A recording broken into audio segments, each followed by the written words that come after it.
Hi viewers, welcome to our channel. ప్రస్తుతం మనతో పాటు ఇమ్మంది రామారావు గారు సీనియర్ జర్నలిస్ట్ ఉన్నారు. వారితో ఒకసారి మాట్లాడదాం. సార్ నమస్కారం. సార్ నమస్తే అండి. సార్, నాగబాబు గారు ఒక డిసిషన్ తీసుకున్నారు. అంటే రాజకీయాలకు దూరంగా ఉంటారు, అంటే ఎటువంటి పదవులు ఆశించకుండా కేవలం జనసేన వాళ్ళకు సపోర్ట్ గా, మద్దతుగా, వాళ్ళ ఆశయాలకు మద్దతుగానే ఉంటారు తప్ప ఎటువంటి పదవులు కోరరు. అసలు ఎటువంటి రాజకీయ పరంగా కానివ్వండి, లేకుంటే ఏదైనా పదవుల్లో కానివ్వండి జాయిన్ అవ్వరని చెప్పేసి అని అంటున్నారు. సార్, మరి నిజంగా ఆయన ఇటువంటి నిర్ణయం తీసుకున్నారా? ఎందుకు తీసుకున్నట్టు? అంటే గతంలో మనకు వార్తలు వచ్చాయి, టీటీడీ చైర్మన్ గా నాగబాబు గారు జాయిన్ అయిపోతున్నారని, పవన్ కళ్యాణ్ గారు చంద్రబాబు నాయుడు గారిని నాగబాబు గారికి ఒక పదవి ఇప్పించని కోరారని చెప్పేసి ఆ మధ్య వార్తలు వచ్చాయి. సార్, మరి ఇప్పుడు నాగబాబు గారు ఇటువంటి డిసిషన్ ఎందుకు తీసుకున్నట్టు? సార్, ఇది మనం చెప్పిన దాన్ని అర్థం చేసుకోవాలి. వాళ్ళు కూడా మనం లోతుగా ఆలోచించి చెప్తాం. ఇప్పుడు ఆయన మరి తిరుపతిలో ఎమ్మెల్యే అయినప్పుడు ఎందుకు యాక్సెప్ట్ చేశాడు? అనకాపల్లిలో ఎమ్మెల్యే అయినప్పుడు నీకు సీట్ ఇస్తామని ఎందుకు యాక్సెప్ట్ చేశాడు? రాజకీయాల మీద ఎంతో అంత ధ్యాస ఉండబట్టే కదా. నేను వేరే విధంగా అంటాం లేదు, ప్రజలకు సేవ చేద్దామని ఆలోచనతో రాజకీయాల్లో రావచ్చు కదా. అందులోనూ నాగబాబు లాంటి వ్యక్తి, ఎందుకంటే ఆయనకి కొంచెం పుస్తకాలు చదువుకున్నాడు, లా చదువుకున్నాడు. ఈ క్వాలిఫికేషన్స్తో రాజకీయాల్లో రావాలని ఎవరైనా కోరుకుంటారు, మనం కూడా కోరుకుంటాం. నేను నిర్మోహమాటంగా చెప్తున్నాను. ఇప్పుడు నాకు ఏ పదవుల మీద కాంక్ష లేదంటే అట్లీస్ట్ నీ తమ్ముడిని కాపాడుకునేటువంటి బాధ్యత తీసుకోవాలి కదా. తీసుకోవాలంటే రాజకీయాలు నడిపించాలి కదా. నీ తమ్ముడు ఆవేశం తప్ప ఆలోచన అంత ఎక్కువగా లేదు. ఇప్పుడు ఎక్కువగా ఆలోచిస్తున్నాడు. ఆయన సెటరైట్ అయినంత వరకైనా నీ బాధ్యతలు తీసుకోవాలి కదా. అప్పుడు రాజకీయం నడిపించాలి కదా. ఇది మనం నిజాలు మాట్లాడుకుందాం. ఇక పోయినట్టయితే టీటీడీ చైర్మన్ పదవి మీరు ఆశిస్తున్నట్టు వార్తలు వచ్చాయి.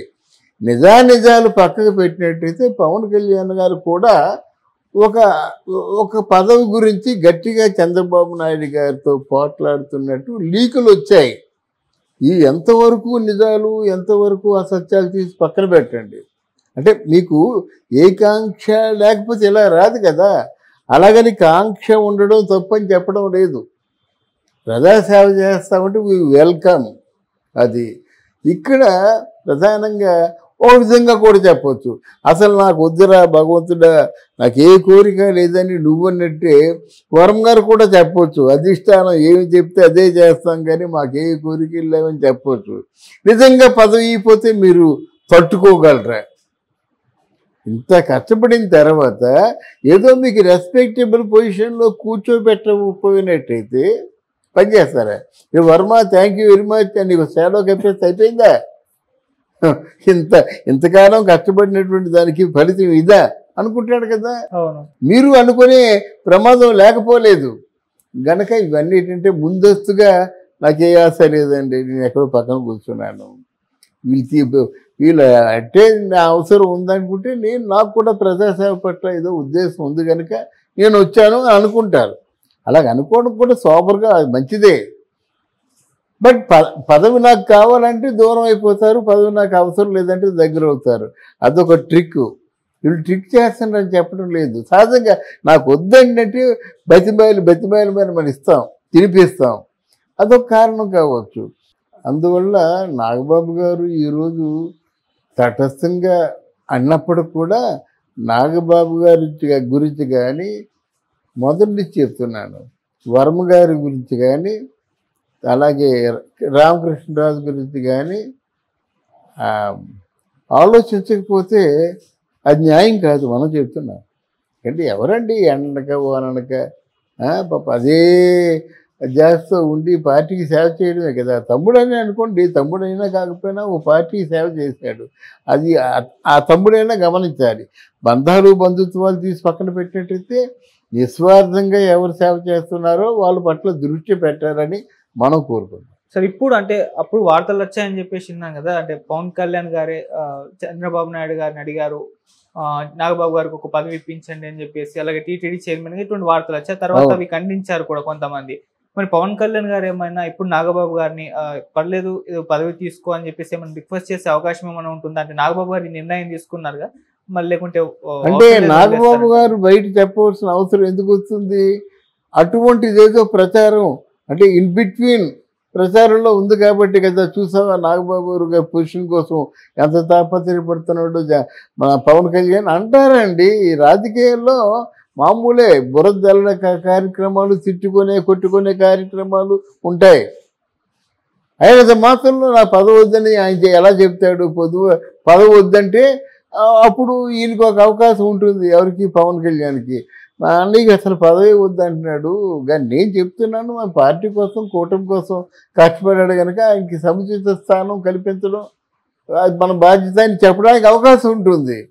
లేదు ఖచ్చితంగా నా పదవి కావాలి, నాకు ఈ పదవే కావాలంటే వాళ్ళు అభాస్ పాలవుతారు. ఆ కారణం చేత ఆ మాట అన్నాడు అన్నమాట. నాకు ఎందుకండి, నేను అనుకున్నాను మీ కూటమి విజయవంతం కావాలి, మీ కూటమి గవర్నమెంట్ ఫామ్ అనుకున్నాను, అయిపోయింది, మై జాబ్ ఈజ్ ఓవర్ అని చెప్పడం డిగ్నిఫైడ్గా ఉంటుంది. అంతే, ఆ డిగ్నిటీ కోసమే చెప్పాడు.